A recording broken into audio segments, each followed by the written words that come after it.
Pagpalang umaga po sa atin lahat. Ito yung palay na natin dito sa Snake Road. Ay, marami na rin lumalabas.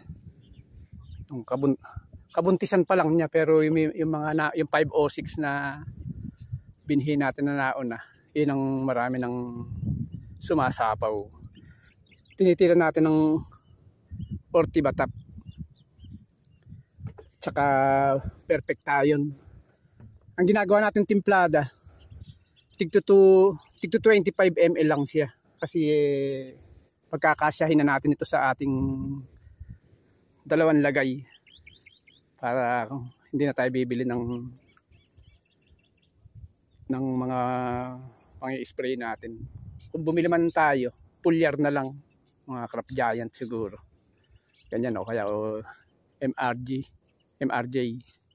Ganun na ititira natin alin doon sa dalawa na yan. Para makamenos na tayo. Kasi sa tingin ko sa palay natin na ito, hindi siya ganun kaganda. Kasi may edad nga yung pula natin nung ito itinanim. Hindi siya masyadong namuno ng malalaki. Lalo na yung mga nauna na 506 na yan. May edad na kasi nung itinanim yan. Halos 1 buwan yan. Kaya napakabilis pala pagka sa second crop ng 506. Kasi napansin ko rin sa iba, halos talagang sa loob ng 40 days sasapaw na siya. Marami nang patanaw, ika nga. Nag-i-spray tayo ngayon na pang-apat na natin ito. Kasi parang uulan kaya huminto tayo. Kulimlim kasi ngayon.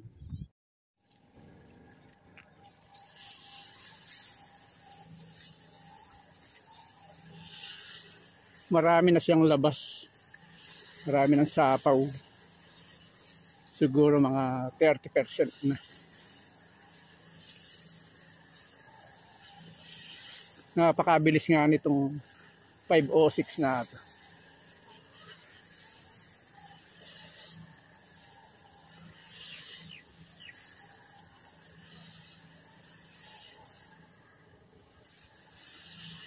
Marami siyang rice bag yung atang niya. Atang yata tawag sa Tagalog nun. Nueva Ecija. Ang daming ibon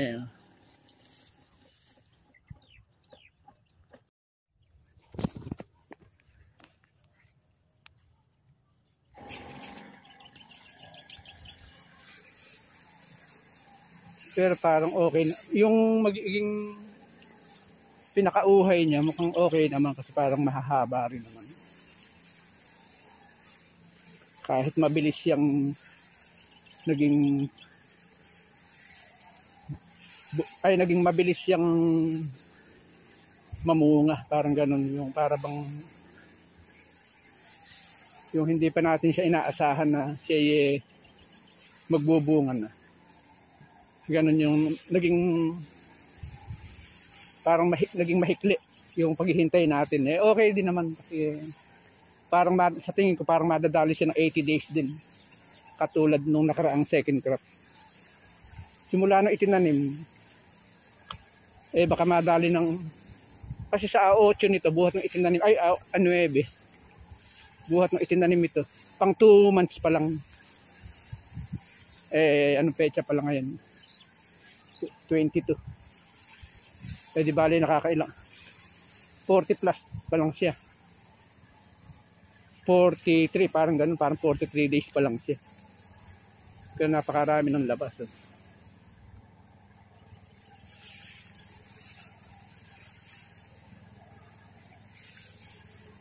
Halos ko na lagahanap na talaga rin na mga siguro sa katapusan nito baka lumabas lahat ito, katapusan nitong December.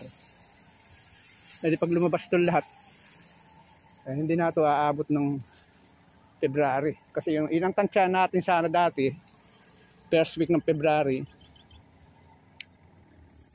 pagka ganyan, hindi na aabot yan.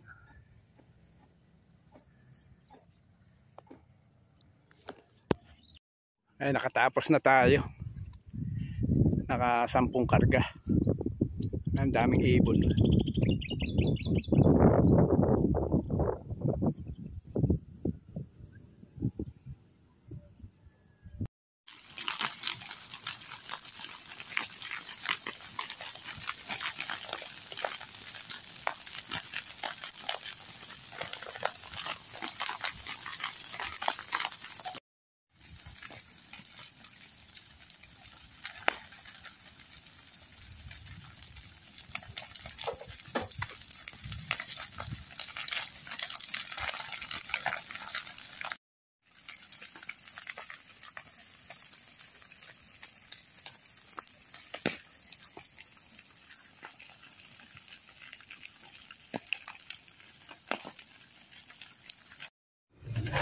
Ito, assembly na natin.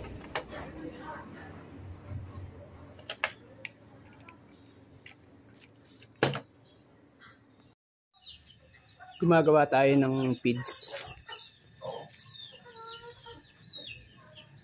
Kung nag-eksperimento lang tayo. Ito, darak. Darak yan. Lalagyan pa natin ng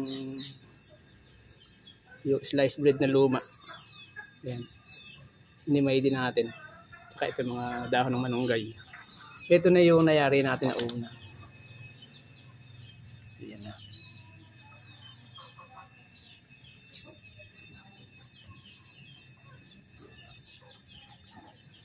Malalaman natin kung epektibo yan. Kung magugustuhan din ng mga manok. Ito, sinusubukan natin yung ating pellet maker. Okay kaya.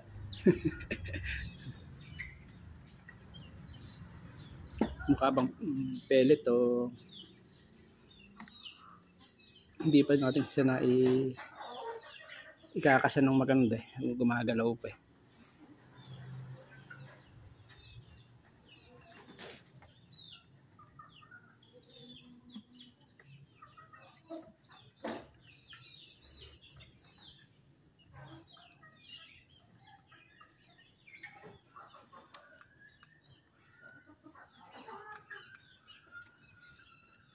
Yan, darak lang ito. So, nilagyan lang natin siya ng dahon ng manunggay. Tsaka asin. Tsaka tubig.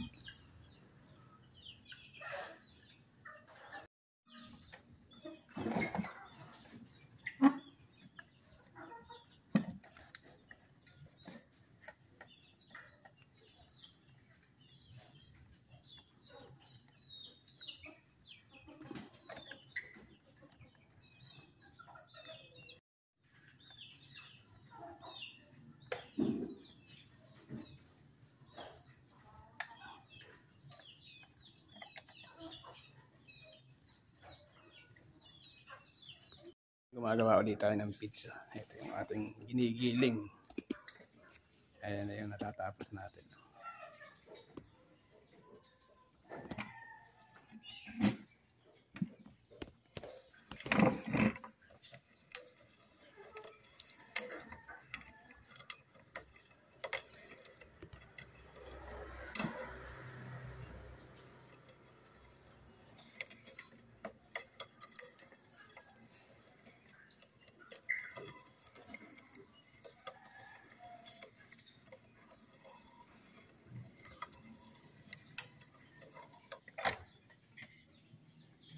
Yung ginagawa natin dito, yung darak, manunggay, saka yung meron din binlid.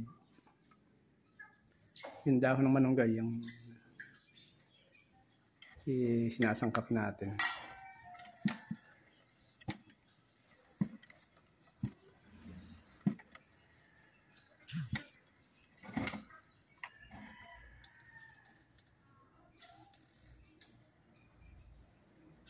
Medyo kailangan lang ng pigil ng konti pagka iniikot. Hindi kasi matibay yung ating ginawang kon. Naka-table niya, upuan lang. Ayan. Pagka kung ilalagay natin sa maayos, sa matatag na kakapitan.